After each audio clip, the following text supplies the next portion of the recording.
जय श्री कृष्ण। राधे राधे। मनुष्य जन्म के चक्र में अकेला ही फंसता है। पाप पुण्य का फल भी अकेला ही भोगता है। वो खुद अकेला कई प्रकार के कष्ट भी झेलता है। यहाँ तक कि मोक्ष की प्राप्ति भी अकेले को ही होती है, क्योंकि इस दुख को उसके माता पिता, भाई बंधु, सगे संबंधी और कोई नहीं बांट सकता। आपको अपनी जिंदगी में जब कभी भी छोटी से छोटी या बड़ी से बड़ी कोई भी परेशानी आ जाए तो भगवत गीता के यह 18 उपदेश उस वक्त पर आपको बहुत काम आएंगे। यह पवित्र विचार आपके लिए समझना और उसे अपने जीवन में उस पर अमल करना बहुत ही आवश्यक है। और यह पहले उपदेश से शुरू होकर 18वें उपदेश पर समाप्त होगी। इस वीडियो को आखिरी तक पूरा ध्यान से सुने ताकि आपको जीवन में सफलता प्राप्त हो सके। गीता का पहला उपदेश है अवश्यमेव भोक्तव्यम कृतम कर्म शुभाशुभम, अर्थात आपने कोई भी कर्म किया है तो उसका फल आपको जरूर भोगना पड़ता है। अगर आपने अच्छे कर्म किए हैं तो वह जाने अनजाने में किसी भी मुश्किल वक्त पर आपके वो अच्छे कर्म उस मुश्किल वक्त में आपको बचा ही लेंगे। अगर आपने गलत कर्म किए हैं, पाप किया है, तो उसकी सजा भी आपको जरूर मिलेगी। कोई इंसान कितना ही छुपकर पाप कर्म करे, चाहे वह कितना ही चालाकी से पाप करे, लेकिन कहते हैं ना, उस परमात्मा यानी भगवान के कैमरे चारों तरफ लगे हुए हैं। आप 24/7 सर्विलेंस में हैं। भगवान हमारी हर हरकत पर नजर रखे हुए हैं। हमारे एक एक कर्म पर वो परमात्मा अपनी दृष्टि बनाए रखते हैं। हमारे एक एक कदम का हिसाब होता है। इसे हम एक कहानी से समझते हैं। एक गांव में दो मित्र रहते थे। उन दोनों ने विचार किया कि इस गांव में हम धन नहीं कमा पा रहे हैं। आपस में विचार कर वे दोनों धन कमाने के लिए शहर चले गए। कुछ वर्ष वहां रहकर उन्होंने काफी धन कमाया। फिर सोचा कि अब हम अपने घर वापस चलते हैं। अब तो हमने अच्छा खासा धन भी कमा लिया है। लेकिन उस समय यातायात की इतनी सुविधाएं नहीं होती थी। वे दोनों पैदल ही यात्रा कर रहे थे। चलते चलते मार्ग में रात हो गई तो उन्होंने विचार किया कि आज रात हम यहीं विश्राम करते हैं। एक मित्र ने कहा कि मैं यहाँ पर रहकर धन की रक्षा करता हूँ और तुम बाजार जाकर भोजन की व्यवस्था कर लो। जब वह मित्र बाजार गया तो उसके मन में पाप आ गया। उसने सोचा कि इतना पैसा हमने कमा लिया है, अगर दोस्त को यहीं जंगल में मार देता हूँ तो सारा पैसा मेरा हो जाएगा, नहीं तो मुझे इसका आधा धन इसको देना पड़ेगा। मन में यह सोचकर उसने अपने मित्र के खाने में जहर मिला दिया। और जब वह खाना लेकर के अपने मित्र के पास गया, उसका मित्र भोला था। वो जहर वाला खाना खाने से वहीं पर उसकी मृत्यु हो गई। वह व्यक्ति सारा धन लेकर अपने घर वापस आ गया। फिर उसके घर में एक पुत्र ने जन्म लिया। जब उसका बेटा पैदा हुआ तो वह बहुत ही बीमार था। उसने अपने जीवन में जो कुछ धन कमाया था उसका वह सारा धन अपने बेटे के इलाज में ही खत्म हो गया। बेटा बड़ा होता गया और उसका सारा धन नष्ट होता गया।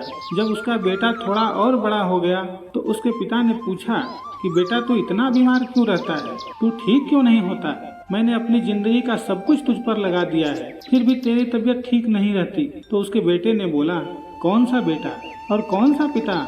मैं तो तेरा वही मित्र हूँ जिसको तूने जंगल में जहर देकर मार दिया था। मैंने अपना वही हिसाब पूरा करने के लिए तेरे पुत्र के रूप में तेरे ही घर में आया। मेरा तेरा हिसाब बराबर। अब मेरा जीवन यही समाप्त होता है। तो गीता का उपदेश हमें यह सिखाता है, कोई अपने आप को कितना भी चालबाज और होशियार समझता हो, लेकिन अगर उसने गलत कर्म किया है, चाहे आज नहीं तो कल उसे उसका फल भोगना ही पड़ता है। कोई भी व्यक्ति अपने किए हुए कर्म से बिना उसको भोगे कभी छूट नहीं सकता। गीता का दूसरा उपदेश है कि आपके सारे दुखों का कारण किसी को अपना मानना है। आप जिससे मोह करते हैं, आपकी जिंदगी की सारे सुख दुख, सारी तकलीफें और सारी चिंताएं वहीं से आती हैं। जहां आपका अपनापन होता है कि यह मेरा है, यह मेरा अपना है, यहीं से आपकी जिंदगी में दुख का आना शुरू हो जाता है। इसे एक छोटी सी कहानी के माध्यम से समझते हैं। एक व्यक्ति के पास एक बहुत बड़ा महल था। उसने जिंदगी भर की सारी संपत्ति लगाकर उस महल को बनाया था। आसपास के शहर के कई लोग उसके महल को देखने आते थे। कई बड़े बड़े सेठ उसके महल को खरीदने की कोशिश करते थे, लेकिन वह महल उसका अहंकार हो गया, उसकी जीने की वजह हो गई। उसका उस महल से बहुत लगाव था। एक दिन उसके महल में आग लग गई और वह कहीं बाहर गया हुआ था। जब वह घर लौटकर आया तो उसने देखा कि उसके महल में तो आग जल रहा है। अपने घर को आग में जलता हुआ देखकर उसे इतना दुख हुआ कि उसने कहा, अगर यह महल नहीं रहेगा तो मैं भी जिंदा नहीं रहूंगा। अगर मेरा महल ही जलकर राख हो जाएगा तो मैं जी कर क्या करूंगा। वह भी उसी आग में छलांग लगाने की कोशिश करने लगा तो किसी दूसरे व्यक्ति ने उसे रोक लिया और कहा कि भाई, यह जो तुम्हारा महल है, इस महल को तुम्हारे बेटे ने कल किसी और को बेच दिया है। जब उसे पता चला कि यह महल अब मेरा नहीं किसी और का हो चुका है तो उसकी सारी चिंता खत्म हो गई। जैसे और लोग उस जलते हुए महल को देखकर तमाशा देख रहे थे, वैसे ही वो भी खड़ा हो गया। इतने ही में उसका बेटा आया। वह अपने बेटे को देखकर बहुत खुश हुआ, उसे आशीर्वाद देने लगा कि तेरे जैसा बेटा तो बहुत भाग्य वाले माता पिता को ही मिलता है। तुमने तो मेरी जिंदगी बचा ली। जिस महल में आग लगी हुई है तूने कल ही इसका सौदा कर दिया। लड़का अपने पिताजी से कहने लगा कि पिताजी, इस महल के सौदा के लिए बात तो करने गया था पर सौदा अभी पक्का नहीं हुआ है। जब उसके पिता ने यह सुना कि अभी इस महल का सौदा हुआ ही नहीं है तो वह दोबारा से फूट फूट कर रोने लगा और अपनी छाती पीटने लगा। महल वही है, इंसान वही है, लेकिन जब वो महल मेरा है तब वह दुख भी देता है और खुशी भी देता है। लेकिन जब वह मेरा नहीं है, जब उससे मेरा कोई रिश्ता नहीं है तो सारे दोष खत्म हो जाते हैं। ऐसे ही जिंदगी में जब किसी जगह किसी इंसान को, किसी रिश्ते को, किसी काम को हम अपना मान लेते हैं, मेरा मान लेते हैं, तो वहीं से सारे दुखों की शुरुआत होती है, वहीं पर तकलीफों की शुरुआत होती है। तो श्रीमद् भगवत गीता का यह दूसरा उपदेश यही कहता है कि आप जैसे ही किसी को अपनी जिंदगी जीने की वजह मान लेते हो, इसके बिना तो मैं जी ही नहीं सकता, तो फिर वह चीज, वह इंसान, वह काम आपको बहुत दुख देता है। दोस्तों, इससे पहले कि हम तीसरे उपदेश पर जाएं, आपसे विनती है कि आज आप इस वीडियो से कुछ भी सीख रहे हैं तो इस वीडियो को लाइक कर दीजिए और चैनल को सब्सक्राइब कर लीजिए। तो चलिए आगे बढ़ते हैं। गीता का तीसरा उपदेश है कि आज में जियो, कल की चिंता करना छोड़ दो। जो भी व्यक्ति अपने बीते हुए कल या अपने आने वाले कल में खोया हुआ रहता है वह जिंदगी में कभी खुश नहीं रहता। आपको जिंदगी में खुशी सिर्फ और सिर्फ तब मिल सकती है जब आप वर्तमान में आज के आनंद को जी सकें। बीते हुए कल और आने वाले कल का कोई वास्तविक अस्तित्व नहीं होता, वह सिर्फ आपकी बुद्धि और आपके विचारों में ही होता है। उसे सिर्फ आप अपने मन के अंदर और बुद्धि के अंदर जीते हैं, लेकिन जिससे आप वास्तविकता में जीते हैं वह आपका आज होता है, वह आपका चल रहा पल होता है। अगर आप अपने मन और बुद्धि को अपने भूतकाल और भविष्य काल में अटका कर रखेंगे तो याद रखना आप कभी खुश नहीं रह पाएंगे। और अगर जिंदगी में खुश रहना चाहते हैं तो आज में और इसी पल में जीना सीख लें। गीता का चौथा उपदेश है कि जो आपके साथ अधर्म करे, अत्याचार करे, गलत करे, उसे दंड जरूर देना चाहिए। अगर आप उसे सहते हैं तो वह आपके साथ और गणित करता रहेगा।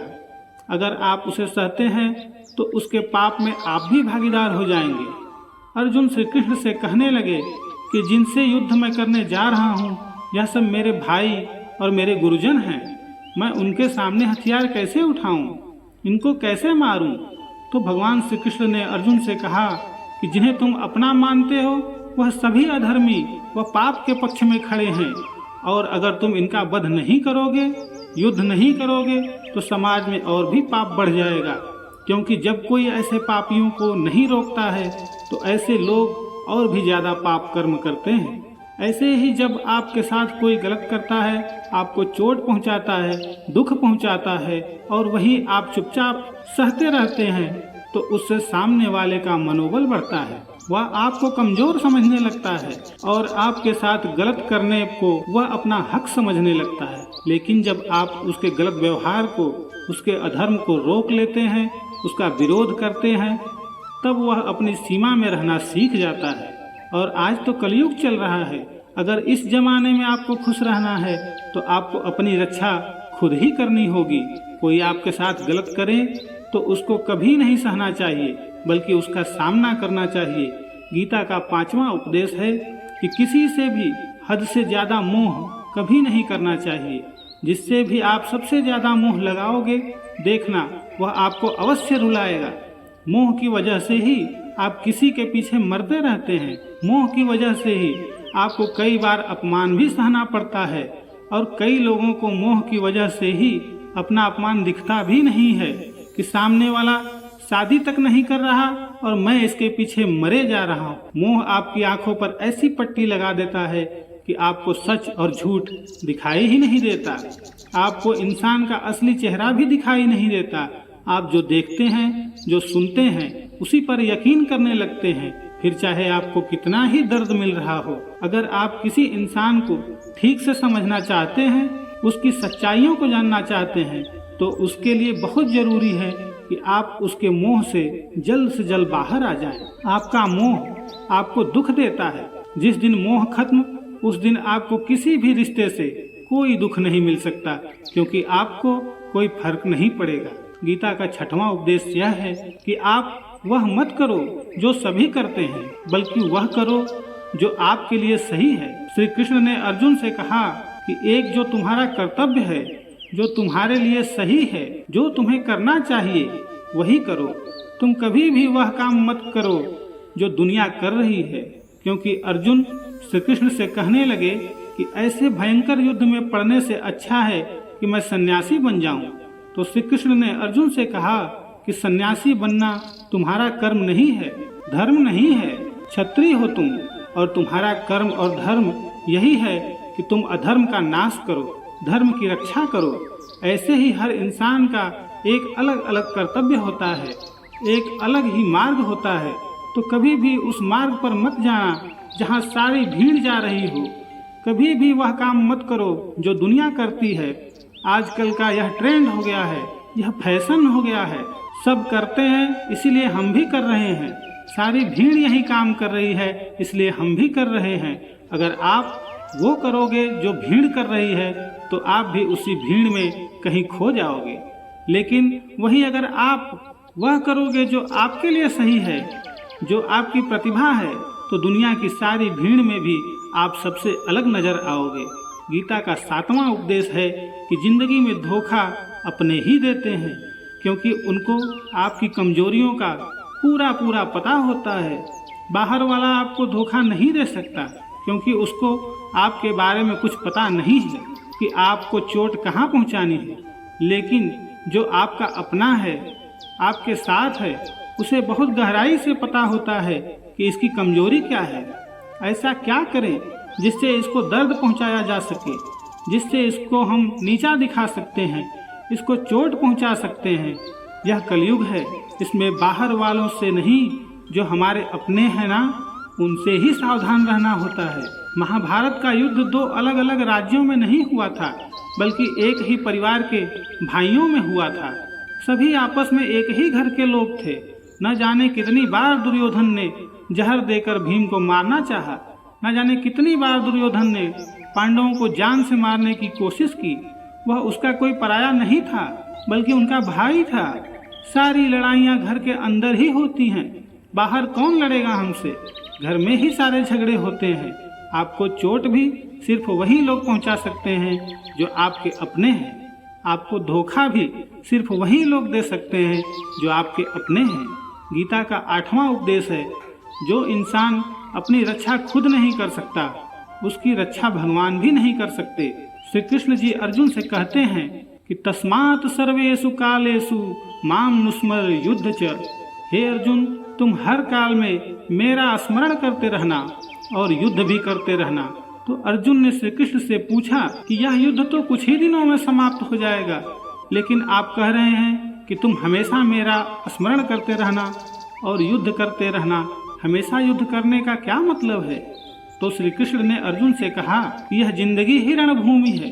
इस जीवन में सुख दुख आते जाते रहेंगे और तुम्हें उनका डटकर मुकाबला करना है। श्री कृष्ण ने यह नहीं कहा कि तुम चुप करके बैठ जाना और मैं लड़ाई करूंगा। बहुत गहराई है गीता के ज्ञान में। हमारे जीवन की डोर भी संभाल कर ईश्वर बैठे हुए हैं, लेकिन युद्ध हमें ही करना है। ईश्वर को याद करना है कि हे ईश्वर, मुझे शक्ति देना, मुझे समझ देना, मुझे बुद्धि देना, ताकि मैं अपनी जिंदगी की सारी लड़ाइयाँ जीत सकूं, मैं जिंदगी में सही मार्ग पर चल सकूं। लेकिन आपको अपनी लड़ाई खुद ही लड़नी पड़ती है। जो लोग ये कहते हैं कि हम कुछ नहीं करेंगे, सभी ईश्वर करेंगे, तो कहते हैं कि आलसी इंसान को देखकर तो भगवान भी घबरा जाते हैं। ये कुछ नहीं करेगा, भगवान ने बुद्धि दी है, समझ दी है, ईश्वर आपको प्रेरणा देते हैं, शक्ति देते हैं, लेकिन आपको अपनी रक्षा स्वयं ही करनी पड़ती है। गीता का 9वां उपदेश है कि कोई भी ऐसी गंदी आदत खुद को मत लगने देना जो आपकी जिंदगी को बर्बाद कर दे। कहीं ना कहीं महाभारत का यह युद्ध एक जुआ की आदत की वजह से ही शुरू हुआ था। सारा खेल वहीं से शुरू हुआ था। एक ऐसा जुआ की लत जहां युधिष्ठिर ने अपने भाइयों को दांव पर लगा दिया, अपनी पत्नी को दांव पर लगा दिया, ऐसा जीतने का नशा कि अपना सब कुछ गंवा दिया। ऐसे ही हम भी अपनी जिंदगी में जब कोई ऐसी गंदी आदत लगा लेते हैं, चाहे वो कोई भी हो, चाहे वो नशे की हो या फिर मोबाइल की हो, किसी इंसान की हो, कोई गलत काम करने की हो, कोई भी गलत आदत जो आपको बर्बाद कर सकती है, अगर आप उसको नहीं छोड़ेंगे तो आपका सब कुछ खत्म हो जाएगा। इससे पहले कि आपकी आदत आपको खत्म कर दे, आप अपनी गलत आदतों को खत्म कर दीजिए। गीता का 10वां उपदेश ये है कि आलसी इंसान कभी कुछ हासिल नहीं कर सकता। अधिकतर लोग सिर्फ योजनाएं ही बनाते रहते हैं कि मुझे बड़ा घर चाहिए, मुझे बड़ी गाड़ी चाहिए, मैं दुनिया घूमना चाहता हूँ, मुझे ये चाहिए, मुझे वो चाहिए। ये हर कोई सोच लेता है, लेकिन उस पे मेहनत परिश्रम नहीं करता। अपना कर्म करना वो नहीं करते, क्योंकि चाहना तो बहुत आसान है, लेकिन उसके लिए कर्म करते रहना बहुत मुश्किल है। हर कोई चाहता है कि मेरा शरीर फिट और तंदुरुस्त हो, लेकिन उसके लिए एक्सरसाइज या व्यायाम करना वो आपको ही करना होगा। जो इंसान आलसी बन के बैठा रहता है तो उसे ना ही अच्छा शरीर मिलता है और ना ही अच्छा जीवन। अगर जिंदगी में कुछ पाना चाहते हो तो आलस्य को अपनी जिंदगी से दूर कर देना। आलस्य के चलते आपको कुछ मिलने वाला तो है नहीं, लेकिन जो आपके पास है वो भी गंवा दोगे। गीता का 11वां उपदेश ये है कि जिंदगी में अगर खुशी चाहते हो तो मन की गुलामी का त्याग कर दो। कई लोग कहते हैं कि हम करना तो बहुत कुछ चाहते हैं, लेकिन कुछ कर ही नहीं पाते। पता भी सब कुछ है कि क्या करने से हमारी जिंदगी बेहतर हो सकती है, क्या चीज है जो हमको नुकसान पहुंचा रही है, लेकिन फिर भी कुछ कर नहीं पाते। समझते सब कुछ हैं, लेकिन समझकर भी, चाहकर भी कुछ कर नहीं पाते। वो इसलिए होता है क्योंकि आप अपने मन के गुलाम बन चुके हो। लोग तो अपनी जीभ का स्वाद तक नहीं छोड़ पाते, फिर कहते हैं कि हम पतले नहीं हो पाते, फिट नहीं हो पाते, सफलता नहीं मिल रही है, क्योंकि जो आपको करना चाहिए आप वो करते ही नहीं हैं। आपका मन सब कुछ समझकर भी आपको वो करने ही नहीं देता। इसलिए जिंदगी में अगर आगे बढ़ना है तो अपने मन के अनुसार चलना छोड़ दो। जो आपके लिए सही है वही आपको करना चाहिए। गीता का 12वां उपदेश ये है कि जो आपका है वो आपको मिलके ही रहेगा, और जो नहीं मिला है उसके लिए रोना छोड़ दो। आप जिसके लिए जितना रोओगे वो चीज आपसे उतनी ही दूर चली जाएगी, और जो चीज आपकी सच में है वो कहीं ना कहीं से आपके पास जरूर पहुंच जाएगी। इसलिए जो आपको जिंदगी में हासिल नहीं हो रहा है, हासिल नहीं हुआ है, उसका पछतावा करना, उसके लिए रोना आपको बिल्कुल बंद कर देना चाहिए। गीता का 13वां उपदेश यह है, आप संसार में जितना प्रेम लगाओगे उतना ही जीवन में दुख और पीड़ा का अनुभव करोगे। गीता का सकारात्मक उद्देश्य है कि जिस इंसान को बात बात पर क्रोध आता है, सुख और शांति उसके जीवन में कभी नहीं आ सकते, क्योंकि जो इंसान बहुत ज्यादा क्रोधी होता है उसके सारे मित्र उसे छोड़कर चले जाते हैं। वह अपने मन में भी दर्द में ही जीता है, तकलीफों में ही जीता है। ज्यादा गुस्सा करके या ज्यादा क्रोध करके जो भी आपके पास है ना, आप उसे खो दोगे, और ऐसे इंसान को शांति कभी नहीं मिलने वाली है।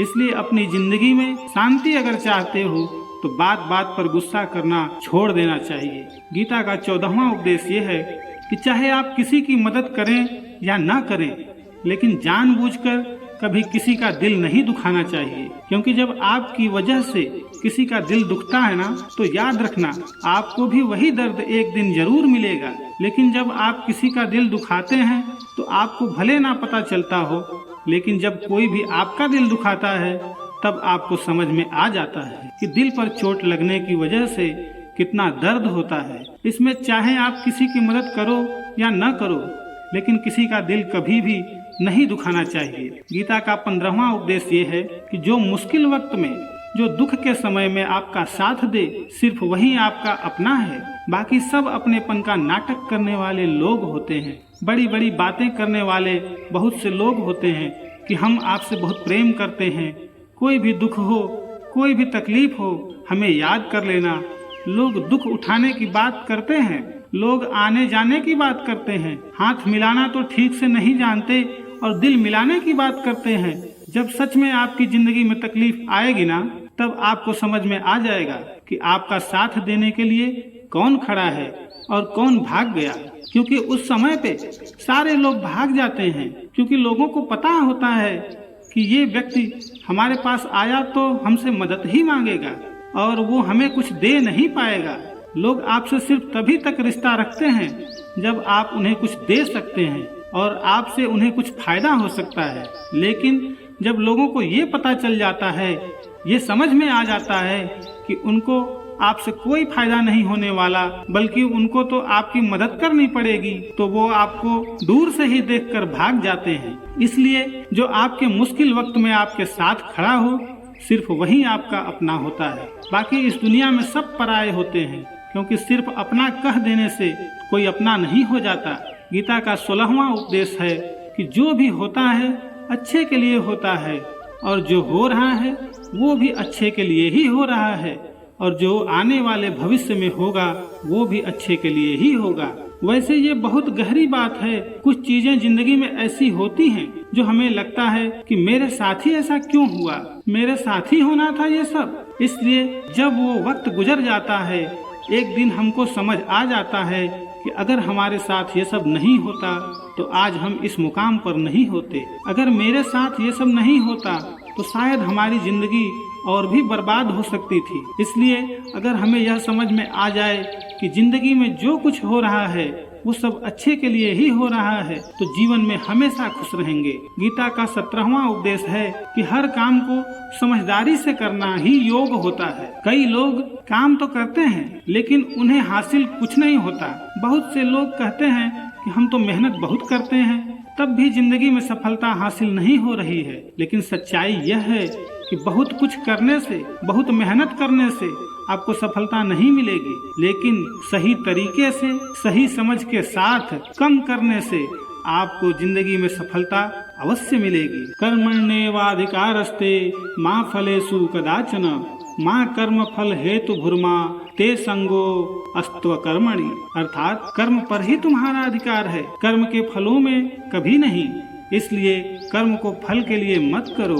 18वां और अंतिम उपदेश यह है कि आप जैसा अन्न खाओगे वैसा ही आपका मन और आपकी बुद्धि होगी। अब वैसा ही कर्म करोगे और वैसा ही आचरण करोगे। सात्विक अन्न खाओगे तो आपका मन भी सात्विक होगा, सात्विक व्यवहार भी करोगे, सोच भी आपकी अच्छी होगी। श्री कृष्ण ने भगवत गीता में सात्विक, राजसी एवं तामसी इन तीनों आहारों का विस्तार से वर्णन किया है कि क्या खाना चाहिए, क्या नहीं खाना चाहिए। पर इसका निचोड़ यही है कि जो मनुष्य सात्विकता से भोजन करता है उसे जीवन में सुख और शांति अवश्य मिलती है। बुरा इंसान कभी अपनी बुराई नहीं छोड़ेगा, चाहे आप उसके साथ कितना भी अच्छा बन जाओ, वह आपको तकलीफें अवश्य ही देगा। इसलिए जो जैसा है आप उसके साथ वैसा ही व्यवहार करें। बुरे इंसान के साथ आप कितना भी अच्छा बन जाओ, वो कभी अच्छा नहीं बनने वाला। दुर्योधन जंगल में पांडवों को मारने के लिए गया था,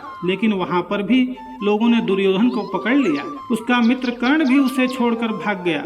वो भील दुर्योधन को मार देना चाहते थे, लेकिन युधिष्ठिर अपने भाई की रक्षा करने के लिए वहाँ पहुँच गए और उसके जीवन की रक्षा की। लेकिन उसके बाद क्या हुआ, वो हमेशा पांडवों का नुकसान ही करता रहा। इसलिए अगर कोई इंसान बुरा है उसके साथ आप ज्यादा अच्छा बनने की कोशिश ना करो। जो जैसा है उसके साथ वैसा ही व्यवहार करो। मृत्यु से डरना व्यर्थ है, हर व्यक्ति के मन में मृत्यु का भय होता है। इस संसार का जब से निर्माण हुआ है तब से जन्म मृत्यु का चक्र चला आ रहा है। ये प्रकृति का नियम है। इस सत्य को स्वीकार करके भयमुक्त होकर आज में जीना चाहिए। किसी को भी आने वाले पल के बारे में कुछ पता नहीं होता, इसलिए इस संशय में भयभीत रहने से जीवन नहीं जिया जा सकता। इंसान अपने कार्यों को समय पर खत्म नहीं करता, समय की कद्र नहीं करता, उसकी जिंदगी का सारा समय व्यर्थ ही समाप्त हो जाता है, क्योंकि समय ही आपका जीवन है। अगर आप अपने समय को व्यर्थ में नष्ट करते रहेंगे और उसे गवा देंगे तो आपको जीवन में कुछ भी हासिल नहीं होगा। अगर कुछ जिंदगी में पाना चाहते हैं तो समय की कदर अवश्य करना सीखो। जो भी व्यक्ति गीता के इन सभी उपदेशों को रोज सुनेगा, समझेगा, तो जिंदगी में कितनी भी मुश्किल से मुश्किल घड़ी क्यों ना आ जाए, उसे ऐसे मुश्किल वक्त में भी रास्ता अवश्य मिलेगा। दोस्तों, अगर आपने इस वीडियो से कुछ भी सीखा हो तो इस वीडियो को एक लाइक कर दीजिए और कमेंट में जय श्री राधे कृष्ण अवश्य लिखिए। और इस चैनल पर अगर नए हैं तो चैनल को सब्सक्राइब करके नोटिफिकेशन बेल आइकन को ऑल पर सेलेक्ट कर लीजिए। वीडियो को अंत तक देखने के लिए बहुत बहुत धन्यवाद।